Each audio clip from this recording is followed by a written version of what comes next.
ವರ್ಷದಿಂದ ನಾನು ಅಲ್ಲಿ ಚೆನ್ನಮ್ಮ ಸರ್ಕಲ್ದಾಗ ಕೂತೀನಿ. ಈಗ ನಾಮಕರಣ ಚೆನ್ನಮ್ಮ ಸರ್ಕಲ್ ಆಗಿದೆ. ಮೊದಲು ಮೈಲೂರು ಕ್ರಾಸ್ ಅಂತಿತ್ತು. ಅಲ್ಲಿ ನಮ್ಮ ಉಪಜೀವನ ಏನದ ಅಂತಂದ್ರೆ ನಮ್ಮದು ಎಲೆ ಅಂಗಡಿ ಮೇಲೆ ಇದೆ.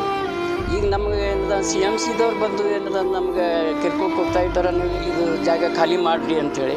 ಅದಕ್ಕೆ ನಮಗೆ ಇದು ಇಲ್ಲೇ ಕಾಯಂ ಆಗಿ ಏನದ ಅಂತಂದ್ರೆ ಒಂದು ಕಾಲಾವಕಾಶ ಮಾಡಿಕೊಡ್ಬೇಕು ಅಂಥೇಳಿ ನನ್ನ ಬೇಡಿಕೆ ಅದ.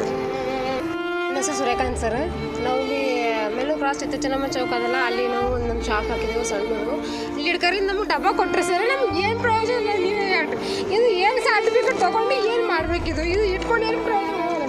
ನಮಗೆ ಅಲ್ಲಿ 4 ದಿನಕ್ಕೆ ಒಂದು ಸರ್ತಿ ನಮಗೆ ಅಲ್ಲಿ ದುಕಾನ್ ತೆಗಿಂದಲತ್ತಾರ. ನಾವು ಏನು ಮಾಡ್ಬೇಕು ಹೇಳ್ರಿ? ಬೀದಿ ವ್ಯಾಪಾರ ಸರ್ಟಿಫಿಕೇಟ್ ತೊಗೊಂಬಂದೆ, ಈ ಲಿಡ್ಕರ್ ಸರ್ಟಿಫಿಕೇಟ್ ತೊಗೊಂಬಂದೆ. ಲಿಡ್ಕರ್ಲಿಂದ ನಮಗೆ ಡಬ್ಬಿ ಕೊಟ್ಟರೆ 4 ದಿನಕ್ಕೆ ಒಂದು ಸರ್ತಿ ಮುನ್ಸಿಪಾಲ್ಟಿ ಮಾಡ್ತಾರೆ, ತೆಗಿಬಿಡಾಕಂತ ಇದು ಮಾಡ್ತಾರೆ, ತೆಗಿಬಿಡಾಕಂತ. ನಾವು ಎಲ್ಲಿ ಹೋಗ್ಬೇಕು? ನಾವು ನಮ್ಮ ಸಣ್ಣ ಮಕ್ಕಳು ತೊಗೊಂಡು ನಮ್ಮ ಗಂಡರು ಹಿಂಗಾರು ನಾವು ಮಾಡಿ ತಿನ್ಬೇಕು, ಮೊದಲು ತಿನ್ಬೇಕಂತ ಹೊಡಬೇಕಂದ್ರೆ ರೋಡ್ ಮೇಲೆ ಭೀ ಹಿಂಗೆ ಮಾತ್ರ ಎಲ್ಲಿ ಹೋಗ್ಬೇಕು? ನೀವೇ ಹೇಳ್ರಿ. ಇಂಥ ಎಲೆಕ್ಷನ್ಗೆ ಹಾಕ್ರಿ, ಅದು ಹಾಕ್ರಿ, ಇದು ಹಾಕ್ರಿ ಅಂದ್ರೆ ನಾವು ಹೆಣ್ಮಕ್ಳಿಗೆ ನ್ಯಾಯ ಇಲ್ಲಂದ್ರೆ ನಾವು ಇಲ್ಲಿ ಬೀದಿನ ಕೂತಿ ಏನು ಪ್ರಯೋಜನ? ನೀವೇ ಹೇಳ್ರಿ ಸರ್. ಇಲ್ಲಿ ಇಂಥ ನಮಗೆ ಇಷ್ಟು ಆತ್ಮಹತ್ಯೆ ಮಾಡಿಕೊಡ್ತಾರೆ. ನಮ್ಗೆ ನನ್ನ ಬಗ್ಗೆ ಇರ್ಲಾಗ್ಯದ. ಯಾವ ಶಾಸಕರಿದ್ರು ಭೀ ನಾವು ಮಾತಾಡಬೇಡ, ನಮ್ಗೆ ಸಾಕಿ ಮಾತಾಡ್ತೀನಿ ನಾವು ಭಾಳ ತ್ರಾಸ ಆಗೋಗ್ಯದ. ಬಾರ್ ಅದೇ ಮಾಡಿ ಅದೇ ಮಾಡೋದು ನಮ್ಗೆ ಆಗಲ್ಲ ಸರ್. ನಮಗೆ ತೆಗಿಬೇಕು ತೆಗೆದ್ರೆ ಅದು ರೊಕ್ಕ ಆಗ್ತಲ್ಲ ಹೇಳ್ರಿ. ನಾವೇನು ದಿನ ಹೋಗ್ಲಾಕ ಬರ್ಲಾಕ ನಮಗೆ ರೊಕ್ಕ ಬೇಕಿಲ್ಲ ಸರ್. ಅಲ್ಲಿ ನೀವೇ ಹೇಳ್ರಿ.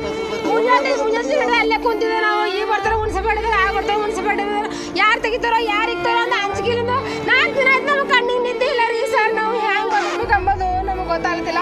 5 ದಿನದ ಹೊಟ್ಟಿಗೆ ಅನ್ನ ಇಲ್ಲ. ನಾವು ಹಿಂಗೆ ಬದುಕ್ಲತ್ತಿದ್ದೀವಿ ರೋಡ್ ಮೇಲೆ. ಈಗ ತೆಗಿತಾರೋ ತೆಗಿತಾರೋ. ನಮ್ಮ ಚಪ್ಪಲ್ ಶಾಪ್ ಅದ ಸರ್. ನಮ್ಮ ಡಬ್ಬಿ ಕೊಟ್ರೆ ಸರ್ ನಮಗೀಗ. ನಾವು ಸಾಲ ತಗೊಂಡಿದ್ರೆ ಬೀದಿ ವ್ಯಾಪಾರ ಕೊಟ್ರೆ, ಬೀದಿ ವ್ಯಾಪಾರ ಕೊಟ್ರೆ ಬೀದಿ ಸಾಲ ಮಾಡಿದ್ದೀವಿ. ಈಗ ಇದು ನಾವು ಸಾಲ ಹೆಂಗೆ ತೀರಿಸ್ಬೇಕು? ಮಕ್ಕಳು ಎಜುಕೇಶನ್ ಹೆಂಗೆ ಮುಂದೆ ಓಡಿಸ್ಬೇಕು? ತೆಗಿ ಮುನ್ಸಿಪಾಲ್ಟಿ ಬಂದಾರ್ರಿ, ಕೊಟ್ಟಿಲ್ರಿ ತೆಗಿ ಅಂತ ಹೇಳೋಗ್ಯಾರ್ರಿ. ಹೆಂಗೆ ಮಾಡ್ಬೇಕ್ರಿ? ಮೊನ್ನೆ ಖಾಲಿ ಮಾಡ್ಬೇಕಂತ ಮಾಡ್ತಾರೆ. ಹಾಂ ರೀ.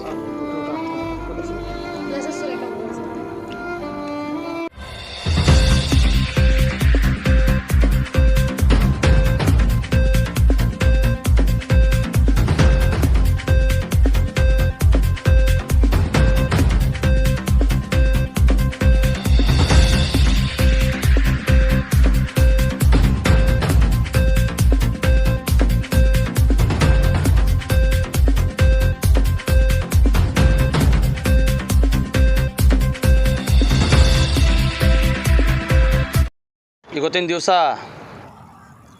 ಬೀದರ್ ಜಿಲ್ಲೆಯಲ್ಲಿ ಸುಮಾರು 4 ದಿವಸದಿಂದ ನಿರಂತರವಾಗಿ ಏನು ಬೀದಿ ಬದಿ ವ್ಯಾಪಾರಿಗಳಿದಾರ, ಕಿತ್ತೂರು ರಾಣಿ ಚೆನ್ನಮ್ಮ ಮೈಲೂರು ಕ್ರಾಸ್ ಇದೆ, ಆ ಕ್ರಾಸ್ ಹತ್ರ ಸುಮಾರು 20-25 ವರ್ಷದಿಂದ ವ್ಯಾಪಾರ ಮಾಡ್ತಾಯಿದ್ದಾರೆ. ಈ ವ್ಯಾಪಾರಿಗಳು ಭಾಳಷ್ಟು ಬಡ ಕುಟುಂಬದವರು ಇದ್ದಾರೆ. ಇವ್ರು ಶ್ರೀಮಂತರಿಲ್ಲ, ಯಾರು ಜಮೀನು ಜಾಯ್ದಾಸ್ ಇದ್ದವರು ಯಾರೂ ಇಲ್ಲ. ಇವರೆಲ್ಲ ಬಡ ಕುಟುಂಬದವರು ಒಳ್ಳೆ ರೀತಿಯಿಂದ ಒಂದು ಕಾರೋಬಾರ ಮಾಡಿ ಕೆಲಸ ಮಾಡಿ ಮಕ್ಕಳು ಎಜುಕೇಷನು, ಅವ್ರ ಹೆಲ್ತು, ಮಕ್ಕಳು ಮದುವೆ ಇಂಥ ಎಲ್ಲ ಪ್ಲ್ಯಾನ್ಗಳು ಮಾಡ್ಕೊಂಡು ಅವರು ಒಂದು ಕಾರೋಬಾರ ಮಾಡ್ತಾಯಿದ್ದಾರೆ. ಅವ್ರೇನು ಕಳ್ಳಂಟಿಗೆ ಕೆಲಸ ಮಾಡ್ತಾಯಿಲ್ಲ. ಅವರು ದೇಶ ಕಟ್ಟ ಕೆಲಸ ಮಾಡ್ತಾಯಿದ್ದಾರೆ, ದೇಶ ಒಳ್ಳೆ ಕೆಲಸ ಮಾಡ್ತಾಯಿಲ್ಲ. ದಯಮಾಡಿ ಈ ದುಡಿತಕ್ಕಂಥ ಬೀದಿ ಬದಿ ವ್ಯಾಪಾರಿಗಳಿಗೆ ಸರ್ಕಾರ ಕಣ್ಣು ತೆರೆದು ಈ ಜನರಿಗೆ ನ್ಯಾಯ ಕೊಡಿಸ್ಬೇಕು.